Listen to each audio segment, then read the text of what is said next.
Welcome to the Eve and Malk Safety Show. I'm not Malk. And I'm not Eve then.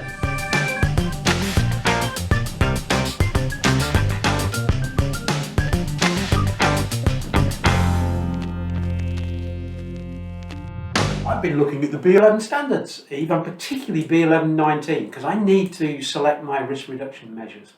You got any recommendations on doing that? Yeah, so if you want to work out which order to put your risk reduction measures in, how to go about doing that, you're going to want to look at the risk reduction hierarchy, how to control hierarchy, and that's basically a list in order of how to consider your risk reduction measures.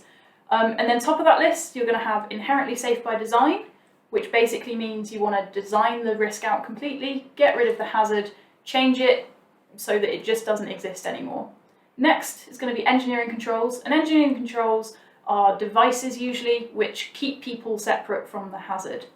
So kind of physically removing someone from the hazard or making sure the hazard is turned off and in a safe condition before someone can access it.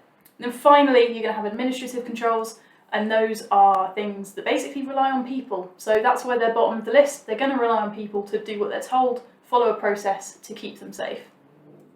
So if I put a guard around my machine, is that an inherently safe part of that table? No, so guarding is a device, guarding is an engineering control. Because if you think about it, that guarding is there, but the hazard is still there. So if something were to happen, you can still reach the hazard, it's still there, the risk is still there. What will happen is the risk will be reduced because you're much less likely to come into contact with the hazard. So that's how it reduces the risk. It doesn't remove the hazard or the danger there. That's got me thinking.